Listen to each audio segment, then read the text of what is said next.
पूर्व विधायक गुड्डू जमाली ने 15 विकलांग व असहायों को किया ट्राई साइकिल व ठेला का वितरण। कहा 2024 के लोकसभा चुनाव में जीत दर्ज करके दिखाऊंगा।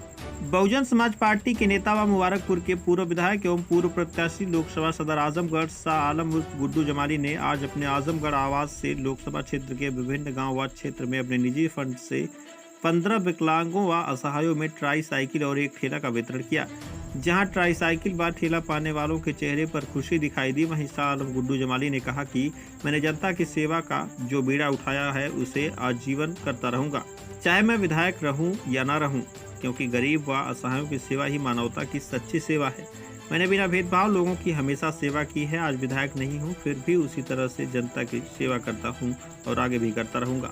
मैं हमेशा अपने जिले व अपने क्षेत्र के लोगों के लिए एक पैर पर खड़ा रहता हूं और आगे भी खड़ा रहूंगा। पूर्व प्रत्याशी लोकसभा सदर आजमगढ़ गुड्डू जमाली ने कहा कि राजनीति में आने का मेरा मुख्य उद्देश्य है कि गरीब कमजोर जनता की सेवा करना, न कि राजनीति से कोई लाभ लेना। इस दौरान मीडिया के सवालों का जवाब देते हुए गुड्डू जमाली ने कहा कि 2022 में हुए लोकसभा उपचुनाव में वह लगभग चुनाव जीत चुके थे। कुछ कमियों के कारण उन्हें हार मिली। उन कमियों को दूर कर 2024 के लोकसभा चुनाव में आजमगढ़ इतिहास रचेगा और मैं चुनाव जीत कर दिखाऊंगा। उन्होंने इस बात से इनकार किया कि 2022 के लोकसभा उपचुनाव में सांसद चुने गए दिनेश लाल यादव निरहुआ की जीत में उनका योगदान था। उन्होंने कहा कि समाजवादी पार्टी वाले सिर्फ आरोप लगाते हैं। मुझे बताया गया कि मैं डमी कैंडिडेट था, जबकि मैं खुद अपनी जीत के लिए चुनाव लड़ रहा था। गुड्डू जमाली ने कहा कि मेरा मानना है कि आजमगढ़ का प्रतिनिधित्व केवल लोकल प्रत्याशी को ही करना चाहिए, चाहे वह किसी भी दल का हो। उन्होंने कहा कि लोकसभा के चुनाव में मुझे करीब 3.25 लाख वोट मिला था, तब भी मुझे डमी कैंडिडेट बताया गया। बड़े भाई कोई संदेश नहीं, सच बताएं, और इसका कोई राजनीति से भी मतलब। ये आप लोग मेरा मिजाज जानते हैं, हम लोग तो एक ही ज़िले के हैं ना जी, तो अब तो उम्र हो गई, सब लोग जानते हैं, यहीं पैदा हुए। ये चूँकि हमारा एक रहता है कि भाई सोशल कॉज के लिए मैं काम करता हूँ और हमेशा से करता हूँ, ऐसा नहीं कि ये इट इज़ फर्स्ट टाइम।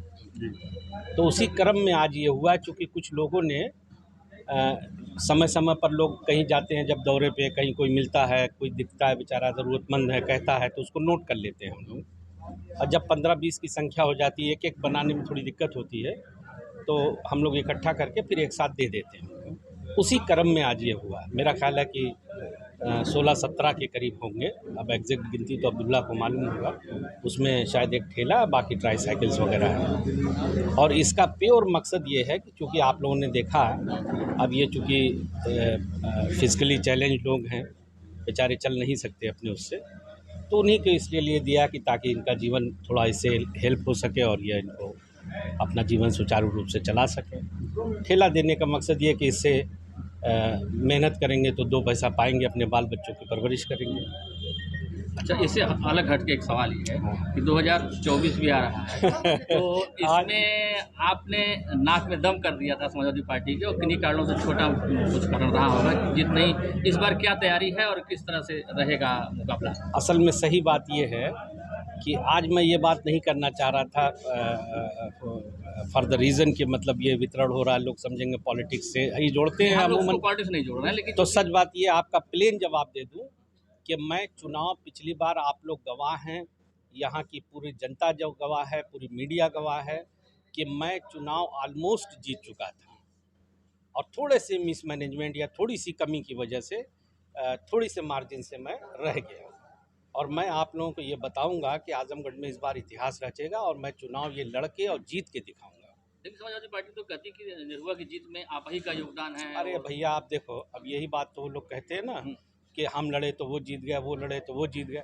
हमको किसी की जीत हार से कोई मतलब नहीं है। ये ज़िला मेरा है, मैं यहाँ पैदा हुआ हूँ, यहीं मरूंगा, यहीं गाड़ा जाऊँगा।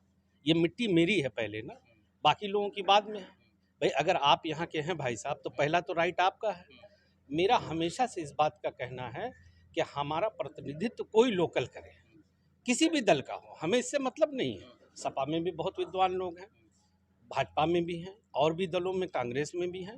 तो मेरा पहला ये कि ये देखो, आजमगढ़ एक विद्वानों की धरती है, कोई ऐसे लोगों की इलिटरेट वो जगह नहीं है जहाँ बहुत पिछड़ापन है। यहाँ एक से एक लोग पैदा हुए, तो हमारा प्रतिनिधित्व लोकल होना चाहिए। और मैं अब कहना नहीं चाहता, 2 बार विधायक रहा हूँ, मेरा आचरण क्या रहा है सबने देखा है, बताना नहीं है उसको। मैं अपने को उसके लिए कॉम्पिटेंट समझता हूँ। और ऐसा भी नहीं, देखिए अगर 3.25 लाख 2,70,000 के लगभग वोट मिला तो लोगों ने वोट तो दिया ही, अब ये बड़ा हास्यास्पद लगता है, बड़ा अजीब सा लगता है कि लोग मुझे ऐसा पेंट करते हैं जो हमारे विरोधी हैं कि I was the dummy candidate, and I was fighting the election to support someone. No, this is not correct. मैं अपने जीतने के लिए लड़ रहा था और मैं वो दाग भी धो दूंगा इंशाअल्लाह। अगर ऊपर वाले ने चाहा तो मैं जीत के दिखा दूंगा। घोसी में जिस तरह से लोकल बनाम बाहरी था और लोगों ने लोकल को चूज किया। मैं देखिए, दल कोई भी जीते, मैं ये बात ज़रूर कहता हूँ कि ये बात तो होनी ही चाहिए कि मैं तो हमेशा कहता हूँ प्रतिनिधित्व लोकल होना चाहिए। लोगों ने उनको नकार दिया, बाहरी लोगों को, और लोगों ने जिताया। समाजवादी पार्टी मुस्लिम मतदाताओं पर अपना एकाधिकार मानती है। उनका ये कहना है कि हमारे ही साथ रहेंगे, 24 दिन दिखा देंगे। अच्छा, आप एक बात बताओ, ये बात तो शुरू से कहते हैं ना, पहली बार तो नहीं कहते।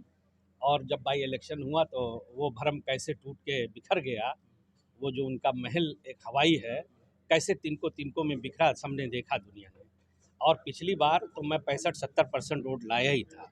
इस बार मैं 80% ला करके 90% ला के दिखाऊंगा। देखिए, ये लोग जानते नहीं, हमारी जड़ें बहुत मजबूत हैं। ये लोग बहुत अंडर एस्टिमेट करते हैं हमको। इनके मैं कहना नहीं चाहता, बाकी इनके नेता जो यहाँ पे हैं सब हवाई हैं। ये नहीं रोक पाएंगे। गुड्डू जमाली अकेला ही इन 10 पे भारी।